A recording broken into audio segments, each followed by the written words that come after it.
भिडियोको फ्रेममा देखिरहनु भएको छ यसलाई हामी जरिङ्गो भन्ने गर्दछौँ। यहाँ हेर्नुहोस् यति मिठो यति मजाले यसले फल्ने गर्दछ। यो बर्खाको समयमा यो एकदमै सप्रिने गर्दछ र तपाईँले कहीँ पनि यसलाई रोप्न चाहनुहुन्छ भने तपाईँले यसलाई डन्ठालाई टुक्राएर तपाईँले जमिनमा गाड्नुभयो भने यो त्यसै पनि फिजेर गइहाल्छ। यो जरिङ्गो हो।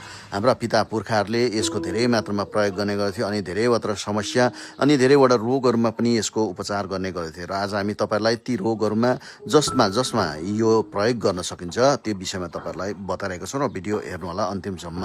र विशेष गरेर हाम्रो पिता पुर्खाहरू एक समयमा धेरै परिश्रमी थिए अनि धेरै दुःख गर्ने गर्दथे र जब उनीहरू रात्रिको समयमा आउने गर्दथे घरमा आउँदाखेरि उनीहरूको शरीर एकदमै गल्ने गर्दथे। शरीरको प्रत्येक भाग नै दुख्ने गर्थ्यो, हड्डीहरू दुख्ने गर्थ्यो र त्यस्तो समयमा यो जरिङ्गोको जुन मुन्टा छ त्यसको साग उनीहरूले खाँदाखेरि यसलाई उसिनेर त्यसको पानी खाँदाखेरि उनीहरूको त्यो दुखाइहरू शरीर दुखाइहरू सबै नै हरण हुने गर्थ्यो। त्यस्तो गुण छ यसमा र विशेष गरेर जसको पनि हड्डी एकदमै कमजोर छ, हड्डीहरू भाँचिएको छ, हड्डीहरू ड्यामेज भएको छ भने उनीहरूले यो जरिङ्गोको मुन्टाको सुप खानु होला, किनभने यसमा क्याल्सियम हुने गर्दछ जसको कारणले गर्दाखेरि हड्डीलाई एकदमै ताकत अनि बलियो दिनमा यो जरिङ्गोले ठुलोभन्दा ठुलो भूमिका निभाउने गर्छ। त्यस्तो गुण छ र यसको पातलाई तपाईँले कलिलो कलिलो पत्तालाई टिपेर तपाईँले यसको सब्जी पनि खान सक्नुहुनेछ।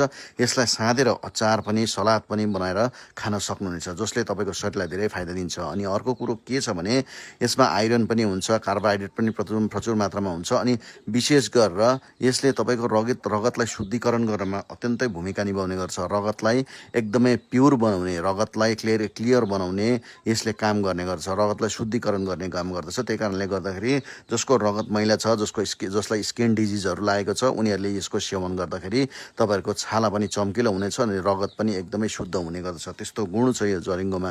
र अर्को कुरो के छ भने तपाईँहरूको काहीँनिर तपाईँको ठोक्किँदा लड्दाखेरि सड्किएको त्यस्ता ठाउँमा पनि तपाईँहरूले यसको पातलाई कुच्याएर यसको रस बनाएर यसलाई कुच्याएर यसको लेदो बनाएर तपाईँले त्यो ठाउँमा लगाइदिनु भयो भने तपाईँलाई एकदमै आराम दिन्छ, किनकि यसले एकदमै चिसो प्रवृत्ति भएको कारणले गर्दा यसले चिसो दिन्छ।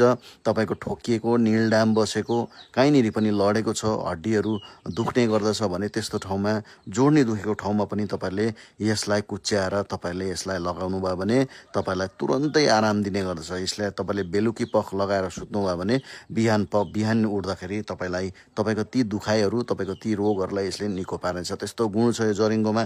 त्यही कारणले गर्दा यसलाई चिनिराख्नुहोस्। यो धेरै मात्रामा यो हराउँदै गइरहेको छ। अहिले यसलाई संरक्षण गर्न अत्यन्तै आवश्यक छ। त्यही कारणले गर्दा तपाईँले जहाँ पनि यसलाई पाउनुहुन्छ ल्याएर तपाईँले यसलाई रोप्नुहोला आफ्नो घरमा अनि रोपेर यसलाई सपार्नुहोला अनि यसको प्रयोग गर्न नभुल्नुहोला है। अहिलेलाई भने बिदा लिँदछु।